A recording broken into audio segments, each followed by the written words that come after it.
बच्चों, हम बात कर रहे थे एनसीएफ 2005 की, यानी नेशनल करिकुलम फ्रेमवर्क। मैंने पॉइंट्स को ऑडियो के माध्यम से भी समझाया है, पर आज जो कुछ भी पॉइंट समझाने जा रही हूँ उसको पहले हम लोग डिस्कस कर लेते हैं और उसके बाद मैं उस पॉइंट को लिख कर भी आपको प्रेषित कर दूँगी। सबसे पहले इसके सिद्धांत पर हम बात करते हैं कि ये कहता है कि बालक जो कक्षा में सीखता है वो और कक्षा के बाहर जो एक जीवन है वो उसके बीच समानता होनी चाहिए। ऐसा नहीं कि बालक कक्षा में कुछ और सीखता है और जब वो जीवन के मंच पर उतरता है तो वहाँ पे उसे कुछ और समझदारी या कुछ और सामना करना पड़ता है। तो पाठ्यक्रम ऐसा हो जो बच्चे के अंदर कक्षा के बाहर भी जीवन जीने के लिए शक्ति, सामर्थ्य और समझ तीनों विकसित कर सके। दूसरी बात यह है कि बच्चा रटंत प्रणाली से दूर हो जाए। प्राथमिक शिक्षा से ही हम राष्ट्रीय जो एनसीएफ है, जो राष्ट्रीय पाठ्यक्रम संरचना के जो नियम हैं उसको फॉलो करते हैं प्राथमिक शिक्षा से ही, क्योंकि बच्चे में रटंत विद्या नहीं होनी चाहिए, यानी रट कर कोई चीज़ ना सीखे, बल्कि वो अपनी समझ के अनुसार अपने ज्ञान को अर्जित करे। उसको हम एक्टिविटी करने दें, वो कुछ करके सीखे, वो आपसी बातचीत से सीखे, अनुभव से सीखे, ना कि कोई चीज़ रट कर सीखे। तीसरी बात है कि चाइल्ड सेंटर्ड एजुकेशन हो, बाल केंद्रित शिक्षण हो, यानी शिक्षा से संबंधित जो भी प्रणाली है, जो भी विषय वस्तु है, वो सब ऐसा हो कि बच्चे उस चीज़ को अच्छे से समझ जाएं और उसे अपने व्यवहार के लिए, अपने व्यक्तित्व के लिए अच्छे से उसका पालन कर सकें। तीसरी बात है कि आत्मज्ञान या स्वयं ज्ञान हो बच्चे में। पहले ही कहा गया कि थोपा ना जाए कोई भी चीज़, बच्चे में अंदर से ही ऐसी कोई इच्छा उत्पन्न कीजिए आप एज ए टीचर कि बच्चा खुद सीखने के लिए प्रेरित हो। एनसीएफ के पाठ्यक्रम, एनसीएफ के अनुसार शिक्षक कैसा होना चाहिए, एनसीएफ के अनुसार एजुकेशन की रणनीति कैसी होनी चाहिए, एनसीएफ के अनुसार हमारे विद्यालय का भवन कैसा होना चाहिए, पाठ्यक्रम कैसा होना चाहिए, लर्निंग और नॉलेज की प्रक्रिया कैसी होनी चाहिए, हम इस सारे विषय पे बात करेंगे।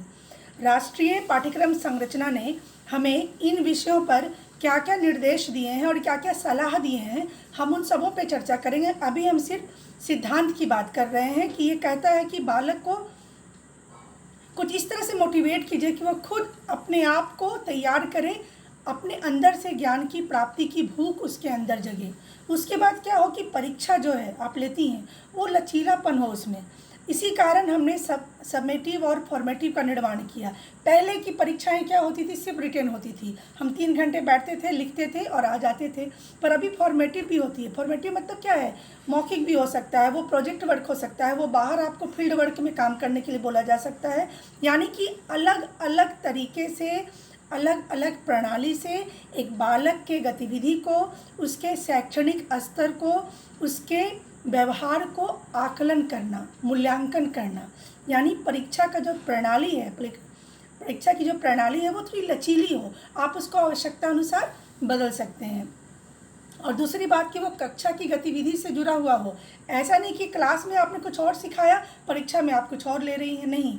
जो कुछ भी परीक्षा में आप पूछने जा रही हैं और जिस तरीके से पूछने जा रही हैं उसकी प्रैक्टिस, उसका प्रयास, अभ्यास क्लासरूम में होना चाहिए। उसके बाद है कि जो सबसे पहले हमने बताया था, हमने बात किया था राष्ट्रीय शिक्षा नीति 1986 में, तब भी हमने इस बात पर चर्चा की थी कि पाठ्यक्रम ऐसा हो जिसमें प्रजातांत्रिक राज्य व्यवस्था के अंतर्गत राष्ट्रीय चिंता समाहित हो। राष्ट्र के प्रति चिंता होनी चाहिए बच्चे के अंदर। कैसे होगी वो चिंता, आप बचपन से ही बच्चे के अंदर जनतांत्रिक मूल्य, एकता, समानता, सद्भावना, सहिष्णुता, देश के जो राष्ट्रीय पर्व हैं उनके प्रति सम्मान, राष्ट्रीय ध्वज के प्रति सम्मान, राष्ट्रगान का आना, ये सारी चीज़ें हम बचपन से ही बच्चे में डालें। आप लोग जब 15 अगस्त में, 26 जनवरी में अनुपस्थित हो जाते हो तो वो क्या है, वो गलत है। शिक्षा बताती है कि हम इन सारी चीज़ों का पालन करें ताकि हम बच्चे के अंदर राष्ट्र के प्रति भक्ति की भावना को डाल सकें और राष्ट्र के लिए एक जिम्मेदार नागरिक हम तैयार कर सकें।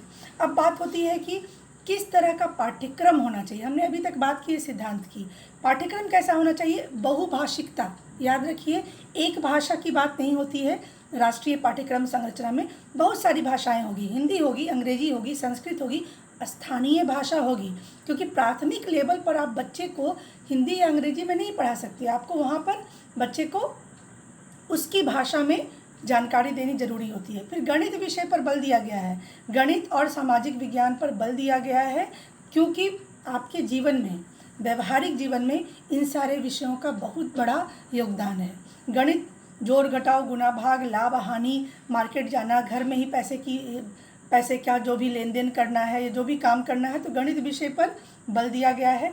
सामाजिक विज्ञान की आवश्यकता इसलिए महसूस की गई है ताकि बच्चे में अपने समाज के प्रति एक सोच समझ और आलोचनात्मक विचार उत्पन्न हो। आलोचनात्मक मतलब बुराई नहीं, आलोचनात्मक मतलब क्या सही है क्या गलत है।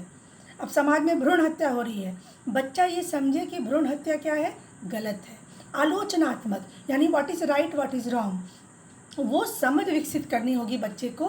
तो सामाजिक विज्ञान इस तरह से पढ़ाए। मैंने आप लोगों को ये जेंडर बैसनेस शायद आप लोग का नहीं है, सेमेस्टर 3 का विषय है।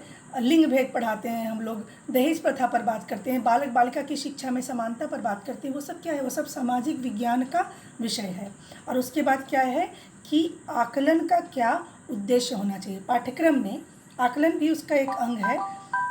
आकलन का क्या उद्देश्य होना चाहिए? आकलन का उद्देश्य बच्चे को डराना नहीं होना चाहिए, बच्चे को भयभीत करना नहीं होना चाहिए, बल्कि सीखने और सिखाने की प्रक्रिया को और बेहतर करने का वो उद्देश्य है। तो अभी हमने बात किया एनसीएफ के सिद्धांत और एनसीएफ के अनुसार पाठ्यक्रम कैसा होना चाहिए उस विषय पर। धन्यवाद।